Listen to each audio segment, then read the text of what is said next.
न तुलाज मातीला तू जाग उधाणू दे आज उरी.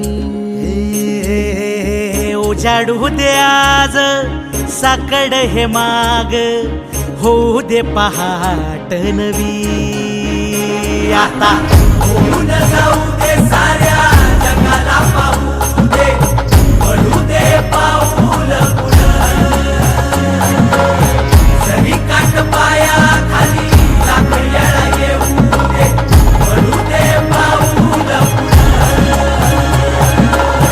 मोठी लढाई र लढू मातीसाठी र गड्या मनगटाच जोर लावून.